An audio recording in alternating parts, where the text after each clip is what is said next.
after 24 hours ng pag-request ko ng withdrawal sa The Spend Time, as you can see guys, na-receive ko na po yung email notification from PayPal na pumasok na yung payment na $145 sa PayPal account ko. So, kung i-check naman natin dito sa PayPal account, so as you can see guys, payment completed, $145.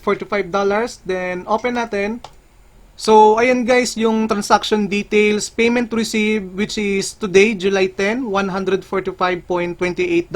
And dito guys, kung makikita nyo, meron lang siyang PayPal transaction fee na $6.69. Yung clean earnings ko dito is $138.59. Well, hindi na rin masama dahil kumita pa rin ako ng ganito kalaking amount sa pag-view lang ng mga ads. Kung interesado kayo sa mga extra income online, legit paying application na pwedeng pagkakitaan or any application tricks, i-check nyo lang yung mga videos ko rito sa channel ko and don't forget to subscribe and press mo na rin yung notification bell para updated ka sa mga future uploads ko.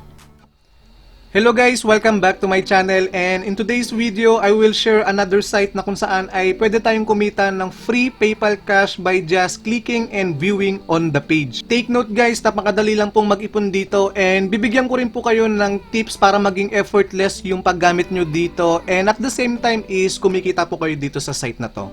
Alright guys, so before we proceed, ma-appreciate ko po kung ilalike nyo na po yung video na to, and if you are new into this channel, consider subscribing, and after that, let's get started.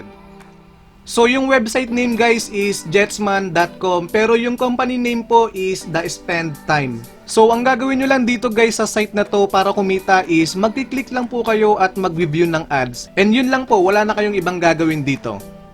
Alright guys, so kung gusto nyong mag-join dito, nandyan po yung link sa my description. I-click nyo lang po yan and mariredirect po kayo sa registration page which is here. And dito guys, ang gagawin nyo lang is i-choose nyo lang po yung country, so Philippines. And don't forget guys na i-enter nyo po yung referral code na to if you want. Pero pwede rin naman kayong mag-grab dyan guys sa comment section natin. Open naman po yung comment box section natin. And I'm sure na marami pong mag-share ng mga referral code nila dyan. And of course guys, yung name nyo rito and mobile number guys, dapat mag-start po sa 0. And of course, yung working email nyo, password. Then after that, click nyo lang po yung sign up. So the good thing dito guys, direct sign up na po siya and wala na po siyang verification code or verification email na kailangan nyo pang i-confirm. Alright? So once you signed up guys, after that, pwede na po kayong mag-sign in dito using your login details. Okay? Alright guys, sa website na to, there are two kinds of membership. So yung una is free account. Dito sa free account guys, pwede tayong kumita ng $0.006 per ads. Take note guys ha, per ads po and hindi po siya per page. Okay? Then the second one naman guys is yung paid account. So ang bad news lang po dito guys, yung paid membership fee po nila is nasa $24.99 na po. Kasi nung last month, $9.99 lang po yung paid membership fee po nila dito sa site na to. Siguro nagtaas siya dahil sa nag-increase din siguro yung traffic ng site nila. Pero before naging $24.99 po yung paid membership fee po nila, I was lucky kasi nakapag-subscribe agad ako sa $9.99 na membership fee nila. So dito guys sa paid membership, yung earnings nyo po dito is doubled po ng free account. So meaning, kung sa free account is $0.006, sa paid member account naman po is ang kikitain nyo dito is $0.12 per ads. So take note po guys ha, unlimited po yung pag-click and pag-review nyo ng ads dito, even sa free account or sa paid account. And then dito guys, meron din po silang referral bonus, meaning pwede po kayong mag-refer ng mga friends nyo and you will receive 10% extra revenue from your referred person. Alright? Okay guys, so before pala muna kayong mag-start dito, kailangan nyo pala munang mag-KYC verification, and to do that, punta lang po kayo dito sa manage and i-click nyo lang po yung KYC details.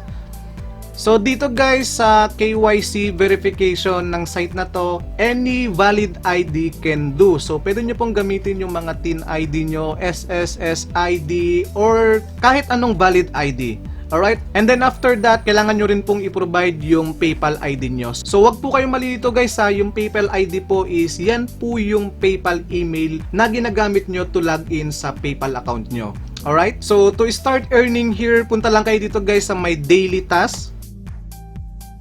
And dito po, wala po kayong ibang gagawin dito, kundi hintayin nyo lang pong matapos yung countdown. So, as you can see guys, nasa 3 out of 100 na po ako dahil nakapag-start na po ako kanina. So, after that guys, once na natapos yung countdown, all you have to do is i-click nyo lang po yung button na to. Click here for next page. Then after that, another seconds na naman po yung hihintayin nyo to proceed into another page. Alright? So, now it's done. Click here for next page again. So, as you can see guys, nasa 5 out of 100 na ako. So, before you proceed guys, gusto ko lang po kayong i-inform na yung rules po ng site na to is kailangan nyo pong mag-click ng any ads na makikita nyo rito every 5 pages na matatapos nyo. So, before you click next page, kailangan nyo pong mag-click muna ng ads dito. Kasi kung hindi po kayo mag-click ng ads every 5 pages na matatapos nyo guys, yung mga following pages pa na iti-take up nyo dito is hindi po yan mababayaran. Alright, so I hope na malinaw po yun sa inyo. So, dito guys, click lang tayo ng any ads dito. So, let's say ito. Alright, so dito sa site na to guys, maghintay lang kayo siguro mga at least 10 to 15 seconds bago kayo bumalik dun sa the spend time. So kung sa tingin nyong umabot na kayo ng mga 10 to 15 seconds ng pag-stay dito sa site na to is back na po kayo dun sa my site. Alright, and then after that, now you can proceed to the next page. So dito guys, from 6 to 10 ulit is automatic po yan, i-click nyo po yung next page na button dito. Okay? So ayan, pwede na po nating i-click yung next page button. So i-click lang po natin ulit yung next page. So here's the tips guys para po maging effortless yung paggamit nyo dito sa site na to. So pwede kayong gumamit dito ng auto clicker. So i-set up nyo lang yan guys every 20 seconds. Pero take note guys, sa every 5 pages ha, dapat po kailangan yung i-set up na i-click sa mga any ads dito na makikita nyo. So ganun lang guys yung cycle para matapos nyo tong 100 pages nang walang ginagawa. So once na na-reach nyo po yung 100 pages guys is magre-reset po yan and meron lang pong replenish, and yung replenish time po dito is 6 hours, and after that you can start earning again by just clicking and viewing the ads. Okay? Alright guys, so for the first time gagawa po ako ng withdrawal test dito sa site na to kung talagang paying ba to or hindi. So para ma-withdraw nyo po yung earnings nyo dito, punta lang kayo sa my wallet and sa my withdrawal. So as you can see guys, sa 1 month na paggamit ko dito sa site na to is yung total earning ko na po is nasa $145 na po. So dito guys, yung minimum withdrawal po is $2 only. Pero yung ginawa ko kasi dito guys, inipon ko po yung earnings ko dito. Pero kung meron na po kayong earnings dito na more than $2, pwede na po kayong mag-request ng withdrawal dito. So ngayon, itatry ko na pong i-withdraw lahat ng earnings ko. So, enter lang natin yung amount 284. So sa message, lagay lang kayo ng any message nyo rito. Then after that, click nyo lang po yung submit. So make sure pala guys na before nyo i-click tong submit button, make sure dapat guys nakaset up na yung PayPal ID or yung PayPal email nyo. Alright? So after that, click nyo na po yung submit button. So as you can see guys, wallet request submitted successfully. Alright, so hihintayin ko na lang po na pumasok sa PayPal account ko yung na-request kong withdrawal dito kung talagang nagbabayad tong site na to. Alright guys, so welcome back ulit after 24 hours ng pag-request ko ng withdrawal sa The Spend Time. As you can see guys, na-receive ko na po yung email notification from PayPal na pumasok na yung payment na $145 sa PayPal account ko. So kung i-check naman natin dito sa PayPal account, so as you can see guys, payment completed $145. Then open natin. So, ayan guys, yung transaction details, payment received, which is today, July 10, $145.28. And dito guys, kung makikita nyo, meron lang siyang PayPal transaction fee na $6.69. Yung clean earnings ko dito is $138.59.